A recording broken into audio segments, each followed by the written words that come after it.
Hello students, welcome to BB Online YouTube channel. Engineering Physics la Unit 3 தான் இப்போ நம்ம பார்க்க போறோம். நம்ம Oscillations, Optics and Lasers இதுதான் நம்ம இப்போ பார்க்க போறோம். ஸோ இதில் Oscillations ஒரு பெரிய யூனிட், Optics ஒரு பெரிய சப்ஜெக்ட், Laser ஒரு பெரிய சப்ஜெக்ட். ஸோ இது மூணுமே படிக்கணுமா அப்படின்னு கேட்டிங்கன்னா ஸோ இல்லை, டைம் வேஸ்ட் ஆகும். இதில் என்ன பண்ணணும் அப்படின்னா ஸோ இது ஒரு ஸ்மார்ட்டான ட்ரிக். இது என்னன்னா இந்த ஆப்டிக்ஸும் இந்த லேசரும் இந்த ரெண்டு யூனிட்டை மட்டும் நீங்கள் தரவா படிச்சீங்க அப்படின்னா நீங்கள் ஒரு கேள்வி இந்த யூனிட்ல இருந்து நீங்கள் அட்டென்ட் பண்ணிடலாம். ஸோ அப்போ இந்த ரெண்டு டாபிக்ஸ், இந்த ரெண்டு சப்ஜெக்ட்ல இருந்து என்னென்ன இம்பார்ட்டன்ட் கொஷின்ஸ் இருக்குதுன்னு ஃபர்ஸ்ட் ஒன் பை ஒன்னா பார்ப்போம் நம்ம. ஸோ ஃபர்ஸ்ட் வந்து லேசர்ஸ்ல என்ன இருக்குதுன்னு பார்ப்போமா. So first very most importance அப்படின்னு பார்த்தீங்கன்னா carbon di oxide laser, CO2 அப்படின்னு சொல்லுவாங்க. அந்த லேசர் தான் நீங்க பிரின்சிபல், கன்ஸ்ட்ரக்ஷன், ஒர்க்கிங், டயக்ராம் இது எல்லாமே நீங்க படிக்கணும். அண்ட் செகண்ட் ஒன் என்னன்னு பாத்தீங்க அப்படின்னா நியோடியம், இட்ரியம், அலுமினியம் கார்னெட், அதாவது NdArc லேசர் அப்படின்னு சொல்லுவாங்க. அந்த கேள்வியை நீங்க படிக்கணும் நீங்க. தேர்ட் என்ன, இதுக்கும் அதே தான், பிரின்சிபல், கன்ஸ்ட்ரக்ஷன், ஒர்க்கிங், டயக்ராம்ஸ் எல்லாமே நீங்க வரையணும். தேர்ட் ஒன் என்னன்னு பாத்தீங்க அப்படின்னா செமிகண்டக்டர் லேசர், அதாவது டயோட் லேசர் அப்படின்னு சொல்லுவாங்க. ஸோ அது ரொம்ப ரொம்ப இம்பார்ட்டன்ஸ். ஸோ இந்த செமிகண்டக்டர் லேசர் அண்ட் டயோட் லேசர்ஸ்ல ரெண்டு இருக்குது, ஓமோ ஜங்ஷன்ஸ் அண்ட் ஹெட்டிரோ ஜங்ஷன்ஸ் அப்படின்னு சொல்லி ரெண்டு லேசர் இருக்குது. ஓகேங்களா. ஸோ கேள்வி எப்படி கேட்குறாங்களோ அதை பொறுத்து தான் நம்ம ஓமோ எழுதணுமா ஹெட்ரோ எழுதணுமா அப்படின்னு சொல்லி நம்ம பார்க்கணும். நம்ம ஓமோ மட்டும் கேட்டாங்கன்னா ஓமோ, ஹெட்ரோ ஜங்ஷன்ஸ் கேட்டாங்கன்னா ஹெட்ரோ ஜங்ஷன்ஸ் மட்டும் தான் எழுதணும். சம்டைம்ஸ் வெறும் செமிகண்டக்டர் லேசர் அப்படின்னு கேட்டாங்கன்னா நீங்க ரெண்டுமே நீங்க எழுதணும். நீங்க நெக்ஸ்ட் ஒன் ஐன்ஸ்டீன் கோஎஃபிஷியன்ட். ஓகேங்களா. So Einstein coefficient A and B அதுதான் நீங்க எழுதணும் நீங்க. ஸோ இது எல்லாமே லேசர்ல இருக்கிற topics, very very very most important, 16 marks இதுல இருக்கிறது எல்லாமே. ஸோ இப்போ ஆப்டிக்ஸ்ல என்ன சார் கேள்வி இருக்குதுன்னு பார்த்தீங்கன்னா ஆப்டிக்ஸ்ல ரெண்டு கேள்வி தான் இருக்குது. அது என்ன கேள்வி நம்ம பார்க்கலாம் வாங்க. ஸோ ஒன்று வந்து ஏர் வெட்ஜ் மெத்தட், ஓகேவா. So another one is a Michelson interferometer. இந்த ரெண்டு கேள்வி தான் இருக்குது ஆப்டிக்ஸ்ல. நீங்க ஈஸியா எழுதிடலாம். அப்போ டோட்டலா எத்தனை கேள்வி இந்த யூனிட்ல ரொம்ப ரொம்ப இம்பார்ட்டன்ட், 6 கொஸ்டின்ஸ் ரொம்ப ரொம்ப importance. CO2, NdArc, semiconductor laser, Einstein coefficient, air wedge and Michelson interferometer. மறுபடியும் சொல்றேன், ஏன் சார் ஆசிலேஷன்ல இருந்து கேள்வி கொடுக்கல அப்படின்னு கேட்கலாம். ஓகேவா. ஸோ இந்த 6 கேள்வி படிச்சாலே நம்ம ஒரு கேள்வி அட்டன் பண்ணிடலாம். ஸோ இப்போ ஒரு பாசிபிலிட்டிஸ் பிரகாரம் ஓகேவா. இப்போ ஆசிலேஷன்லயே ரெண்டு கேள்வி வந்துருச்சுன்னா என்ன பண்ணணும், அப்படி கேட்க மாட்டாங்க. ஒரு கேள்வி ஆசிலேஷன்ல கேட்டாங்கன்னா ஒரு கேள்வி ஆப்டிக்ஸ் இல்லைன்னா லேசர்ல தான் கேட்பாங்க. ஓகேவா. ஸோ இப்போ 13A வந்து ஆசிலேஷன்ல கேட்டாங்கன்னா 13B ஆப்வியஸா லேசர் ஆர் ஆப்டிக்ஸ் அப்படிதான் கேட்டாகணும். அப்போ லேசர்ல என்னென்ன இம்பார்ட்டன்ட் கொஸ்டின்ஸ் இருக்குதுன்னு நான் கொடுத்துட்டேன், ஆப்டிக்ஸ்ல என்னென்ன கேள்வி இருக்குதுன்னு நான் கொடுத்துட்டேன். ஆப்டிக்ஸ்ல ரெண்டு கேள்வி தான், ஏர் வெட்ஜ், மைக்கேல்சன் இன்டர்ஃபெரோமீட்டர். ஸோ இப்போ ஆப்டிக்ஸ் அண்ட் லேசர் கொடுத்தாங்கன்னா ஸோ ஆப்டிக்ஸ்ல ஒரு கேள்வியும் லேசர்ல ஒரு கேள்வி தான் இருக்க போது. ஆப்வியஸா நம்ம அதை படிச்சிருக்கிறோம், அதனால நீங்க இது பண்ணிடலாம். ஓகேங்களா. அந்த ஆன்சரை அட்டன் பண்ணிட்டு ஃபுல் மார்க் வாங்கலாம் நீங்க. சரிங்க சார். இப்போ இந்த கேள்வி எப்படியெல்லாம் கேட்பாங்க, ஏன்னா நம்ம டைரக்டா மைக்கேல்சன், ஐன்ஸ்டீன், CO2 லேசர் அப்படின்னு சொல்லி கொடுத்துட்டோம். பட் ஆனா கொஸ்டின் பேப்பர்ல கேள்வி நீங்க பார்க்கும்போது வேற ஏதோ புதுசா கேட்டிருக்கிற மாதிரியே உங்களுக்கு தெரியும் உங்களுக்கு.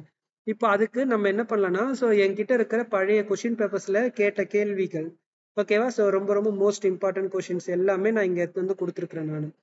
ஸோ இதுல ஒன் பை ஒன்னா பார்க்கலாமா நம்ம. ஸோ ஃபர்ஸ்ட் ஒன் என்ன கேட்டிருக்கிறாங்கன்னு பாருங்க. So various emission, elaborate various emission process and tablet the difference between NdArc and CO2 lasers அப்படின்னு கொடுத்துருக்காங்க. 10 மார்க் கொடுத்துருக்காங்க. ஓகேங்களா. ஸோ வேரியஸ் எமிஷன்ஸ் கேட்டிருக்கிறாங்க. என்னென்ன எமிஷன்ஸ் இருக்குது, ரேடியேட்டிவ் எமிஷன், நான் ரேடியேட்டிவ் எமிஷன்ஸ் ரெண்டுத்துலையுமே இருக்குது. அந்த எமிஷன்ஸ் எல்லாம் எழுதிட்டு டிஃபரன்ஸ் என்ன அப்படின்னு சொல்லி கேட்குறாங்க. ஓகேங்களா. So difference NdArc lasers and CO2 lasers. இந்த வேரியஸ் எமிஷன் ப்ராசஸ்ல நம்மளுக்கு வந்து ஸ்பான்டேனியஸ் எமிஷன்ஸும் இருக்குது, ஸ்டிமுலேட்டட் எமிஷன்ஸும் இருக்குது. அந்த எமிஷன் கூட நீங்க எழுதலாம் நீங்க. ஓகேமா. ஸோ எலாபரேட் ஆஃப் வேரியஸ் எமிஷன்ஸ்னா அதை கூட எழுதலாம். அப்போ ப்ராப்ளம் என்ன கேட்டிருக்காங்க பாருங்க, ஏர் வெஜ்ல இருந்து நம்ம கேட்டிருக்கிறாங்க ப்ராப்ளம்ஸ். ஓகேவா. ஏர் வெஜ்ல இருந்து கேட்டிருக்கிறாங்க ப்ராப்ளம்ஸ். ஓகேங்களா. ஸோ இதே மாதிரி தான் நான் அதுக்கு தான் நான் ஆப்டிக்ஸ் அண்ட் லேசர்ஸ் அந்த ரெண்டு சப்ஜெக்ட் மட்டும் நீங்க படிச்சீங்கன்னா போதும், நம்ம ஆன்சர் எழுதிடலாம் நம்ம ஒரு கேள்வி அப்படின்னு சொல்லிட்டு. ஓகேங்களா. அடுத்தது என்ன கேட்டுறாங்க பாருங்க, இந்த ரெண்டு கேள்வியுமே வந்து ஒரே கேள்விதான். Question paper 13A 13B. So design and working of CO2 laser with energy level diagram அப்படின்னு சொல்லி கேட்டுருக்காங்க. ஸோ டிசைன்னா கன்ஸ்ட்ரக்ஷன் ஆஃப் CO2, ஓகேங்களா? கன்ஸ்ட்ரக்ஷன் கீழே ஒரு டயக்ராம் வரையணும். ஸோ ஒர்க்கிங் பண்ணும்போது எனர்ஜி லெவல் டயக்ராம்ஸை நீங்கள் எழுதணும். இது ஒரு கேள்வி, ரொம்ப ரொம்ப இம்பார்ட்டன்ட். ஸோ அதுக்கடுத்து பியில் என்ன கேட்குறாங்க பாருங்க. So derive Einstein coefficient for spontaneous and stimulated எமிஷன்ஸ்ன்னு கேட்குறாங்க. ஸோ இப்போ ஐன்ஸ்டீன் கோஎஃபிஷியன்ட்ஸை பற்றி ஃபுல்லாக டெரைவ் பண்ணணும். இட் இஸ் 16 மார்க் உங்களுக்கு. ஓகேவா? நெக்ஸ்ட் கேள்வி என்ன கேட்டிருக்காங்கன்னு பார்க்கலாமா? Outline the principle construction working of an NDR laser. List any 3 characteristics advantages and applications of NDR laser அப்படின்னு கேட்டிருக்கிறாங்க. ஸோ பிரின்சிபல் கன்ஸ்ட்ரக்ஷன் ஒர்க்கிங் அதுக்கான டயக்ராம்ஸ் எல்லாமே நீங்கள் வரைஞ்சிருவீங்க. கேரக்டரிஸ்டிக்ஸ்ன்னு கேட்டிருக்கிறாங்க. அதுக்கப்புறம் அட்வான்டேஜ் அண்ட் அப்ளிகேஷன்ஸ் இது ரெண்டுத்தையும் நீங்கள் எழுதி முடிச்சுன்னா 16 மார்க் இஸ் ஓவர். அப்படியே கீழே வாங்க. ஸோ கீழே என்ன கேட்டுறாங்க பாருங்க. Explain the principle construction and working of a semiconductor diode. ஓகேங்களா? So diode laser, semiconductor diode ரெண்டுமே ஒரே இதுதான். Semiconductor diode laser with necessary diagram. Mention it characteristics advantage and applications. So இப்போ இந்த கேள்வியில் பார்த்தீங்க அப்படின்னா ஓமோவா எட்ரோவான்னு நம்மளுக்கு தெளிவாக கேட்கல நம்மளுக்கு. அப்போ நம்ம ரெண்டுமே எழுதணும். ஓமோ ஜங்ஷனும் எழுதணும், எட்டிரோ ஜங்ஷனும் நம்ம எழுதணும் நம்ம. ஓகேவா? ஸோ ரெண்டுமே எழுதினாதான் உங்களுக்கு 16 மார்க்ஸ் தருவாங்க. ஓகேவா? Plus characteristics, advantages and applications இதையும் நீங்க எழுதணும் நீங்க.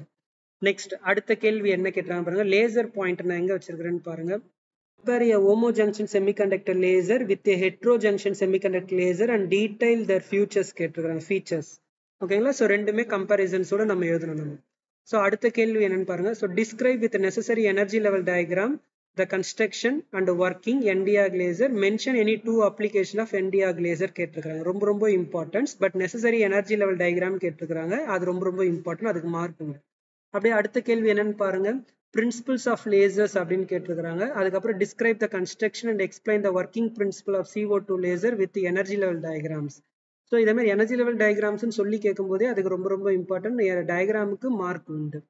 ஸோ அதுக்கு அடுத்த கேள்வி. So again need sketch the principle construction working energy level diagram of NDR lasers. அதுக்கப்புறம் என்ன சொல்லிடுறாங்க பாருங்க. So achieved. Okay, how laser action is achieved in homojunction and heterojunction gallium arsenide laser with suitable diagram. ஓகேங்களா? So எப்படி gallium arsenide எப்படி laser action achieve ஆயிருக்குது homojunction and heterojunctions. ஓகேங்களா? Gallium arsenide லேசர்ஸ்ல with suitable diagrams கேட்டிருக்காங்க. அடுத்தது இன்னொரு கேள்வி. Explain the construction working of NDR laser with its advantages. So sometimes இதே மாதிரி சிம்பிளான கேள்வியும் இருக்கும். சம்டைம்ஸ் இதே மாதிரி லேசர் பாயிண்ட் எங்கிற மாதிரி சம்டைம்ஸ் இது மாதிரி கொஞ்சம் பெரிய கேள்வியாகவும் இருக்கும். ஸோ இதே மாதிரி பெரிய கேள்வியாக கூட இருக்கும். சம்டைம்ஸ் இது சிம்பிளாக கூட இருக்கும். ஓகேங்களா? ஸோ இப்போ இது வரைக்கும் நம்ம லேசர்ஸே தான் நம்ம பார்த்துட்டு இருக்கிறோம். இது இப்போ ஏர்வெஜ், மைக்கேல்சன் நம்ம இது வரைக்கும் நம்ம பார்க்கல. ஓகேங்களா? ஸோ இப்போ ஐன்ஸ்டீன் கோஎஃபிஷியன்ட் ஒரு வித்தியாசமான கேள்வி நம்ம பார்க்கலாமா? எஸ், ஸோ இதுதான் இந்த ஐன்ஸ்டீன் கோஎஃபிஷியன்ட்ஸ். இதுல for a atomic transition derive Einstein relationships and deduct expression for the stimulated emission rate to the spontaneous emission rate of radiations அப்படின்னு சொல்லி கேட்டிருக்காங்க. இது 12 மார்க்கு. அதுக்கப்புறம் இந்த ratio of stimulated emission and rate of stimulated absorption rate and discuss the population inversion கேட்டிருக்காங்க. So இது நீங்க ஒரு புக்ல வந்து ஸோ ஸ்டிமுலேட்டடுக்கும் எமிஷனுக்கும் ஸ்டிமுலேட்டட் அப்சார்ப்ஷனுக்குமே உங்களுக்கு ரேஷியோ கேட்குறாங்க இது. ஓகேங்களா? ஸோ இதை முடிச்சிட்டிங்க அப்படின்னா உங்களுக்கு ப்ராப்ளம்ஸ் நிறைய கேட்டிருக்கிறாங்க. ஓகேங்களா? ஸோ ஏர்வேஜ் இங்கே கேட்டுற மாதிரி explain the formations of interference fringes in an air wedge shaped film. How is thickness of a wire determined. அதுக்கு ஆப்ஷன் என்ன கேட்டுறாங்க பாருங்க. CO2 லேசர் கேட்டிருக்கிறாங்க. ஓகேங்களா? ஸோ மோட் ஆஃப் வைப்ரேஷனும் கேட்டிருக்கிறாங்க. Describe the construction working of CO2 laser with necessary டயக்ராமும் கேட்டிருக்கிறாங்க. ஸோ ஆல்ரெடி நான் சொன்ன மாரி தான் உங்களுக்கு. ஓகேங்களா? ஸோ ஒன்று லேசர் கேட்டாங்கன்னா ஒன்று ஆப்வியஸாக ஆப்டிக்ஸ் இல்லை ஆசிலேஷனில் கேட்கணும். நம்ம ஒரு கேள்வி தான் அட்டன் பண்ண போகிறோம் நம்ம. ஓகேவா? அதனால நம்மளுக்கு ஒன்று எழுதுனா போதும். அதை நம்ம லேசர்லேயோ ஆப்டிக்ஸ்லையோ எழுதிட்டு போயிடலாம். நம்ம ஃபுல் மார்க் 16 மார்க் வாங்கிடலாம். ஸோ இப்போ அது மேலே பாருங்க. அதே டிஸ்கிரைப். ஸோ இந்த கேள்வி லேசர் பாயிண்ட் எங்க இருக்குன்னு பாருங்க. எக்ஸ்பிளைன் த ஃபார்மேஷன் கேட்டிருக்காங்களா ஏர்வேஜ். இந்த இடத்துல பாருங்க. Describe how interference fringes forms in an air wedge shaped film. How does this procedure calculate the wire thickness. ஓகேவா? ஸோ இங்க சிம்பிளா கேட்டாங்க. ஓகேவா? So how does the procedure calculate the wire thickness கேட்டாங்க. இந்த இடத்துல தெளிவா கேட்டிருக்காங்க. How is thickness of a wire determined by this method அப்படின்னு சொல்லி கேட்டிருக்காங்க. சரி சார். ஆப்ஷன்லயும் அதே CO2 லேசர் தான் கேட்டிருக்காங்க. ஓகேவா? மாலிகூல்ஸ் வைப்ரேஷன் மோட்ஸ் கேட்டிருக்காங்க. CO2 laser designs operation with appropriate diagrams சிம்பிளா முடிச்சிட்டாங்க. ஓகேங்களா? ஸோ இது ஆப்ஷன்ஸ். ஸோ அகைன் இப்போ லேசர் பாயிண்ட் எங்க பாருங்க. So discuss the construction working of NDR laser and its uses கேட்குறாங்க. கீழே CO2 லேசர் கேட்குறாங்க. ஐன்ஸ்டீன் இந்த லேசர் பாயிண்ட் இது ஐன்ஸ்டீன் கோஎஃபிஷியன்ட் கேட்டுறாங்க இந்த இடத்துல. ஸோ CO2 லேசர் கேட்டிருக்கிறாங்க. So energy transform waves and vehicles. So இது வந்து இந்த பிக்காக தான் எடுத்தது. ஓகேவா? இது ஆசிலேஷன்ல எனர்ஜி டிரான்ஸ்ஃபர், அதுக்கு பி வந்து CO2. ஏன்னா இந்த இடத்துல எப்படி ஆப்டிக்ஸ் லேசர் எனி ஒன், அதே மாதிரி இது வந்து ஆசிலேஷன் அண்ட் லேசர்ஸ்.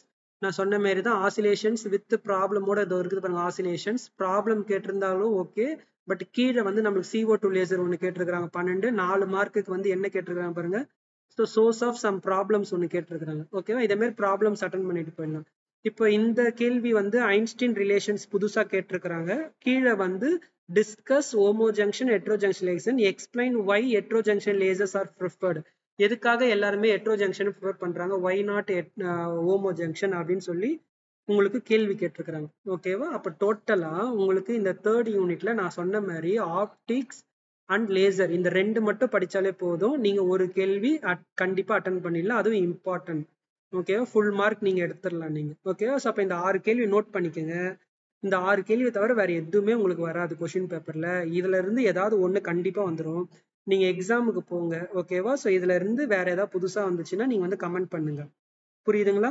ஸோ நீங்க இது வரைக்கும் நீங்க இன்ஜினியரிங் பிசிக்ஸ் பாஸ் ஆகலாம். இந்த யூனிட் வந்து very very most important 16 mark unit, அதுவும் லேசர் அண்ட் ஆப்டிக்ஸ். நீங்க இது வரைக்கும் இன்ஜினியரிங் பிசிக்ஸ்ல பாஸே ஆகலையா, நீங்க இந்த 6 கேள்வியை படிங்க. இந்த யூனிட் உங்களுக்கு ரொம்ப ரொம்ப ஈஸியான யூனிட். இந்த யூனிட் தான் உங்களுக்கு பாஸ் வைக்கிற யூனிட். ஓகேங்களா? இதுல இருந்து கண்டிப்பா ஒரு கேள்வி வந்துடும். நீங்க எழுதுங்க, ஃபுல் மார்க் வாங்குங்க. நீங்க பாஸ் ஆயிட்டு அடுத்த செமஸ்டர் இல்ல அடுத்த கெரியரை பார்த்துட்டு போயினே இருங்க. ஸோ இந்த வீடியோ உங்களுக்கு பிடிச்சிருந்துச்சு அப்படின்னா நீங்க ஒரு லைக், சப்ஸ்கிரிப்ஷன், ஷேர் எல்லாமே பண்ணுங்க. கமெண்ட் பண்ணுங்க வேற ஏதாவது வேணுமா அப்படின்னு சொல்லிட்டு. ஓகேங்களா? அதுக்கேற்ற மாதிரி நான் வீடியோ போடுறேன் நான். ஸோ நீங்கள் சப்ஸ்கிரைப் பண்ணி கமெண்ட் கொடுத்தா தான், என்கரேஜ் பண்ணால் தான் நான் அடுத்தடுத்த வீடியோ நான் உங்களுக்கு போஸ்ட் பண்ண முடியும். ஓகேங்களா? ஸோ உங்களோட ஃப்ரெண்ட்ஸுக்கு இதை ரெக்கமெண்ட் பண்ணுங்க, இதை ஷேர் பண்ணுங்க, பார்க்க சொல்லுங்க. கேள்வி ஏதாவது இருந்தால் கமெண்ட் செக்ஷனில் கமெண்ட் பண்ணுங்க. நான் அதுக்கு எக்ஸ்பிளைன் பண்ணுறேன் இல்லை வீடியோ போடுறேன் உங்களுக்கு. தேங்க்யூ.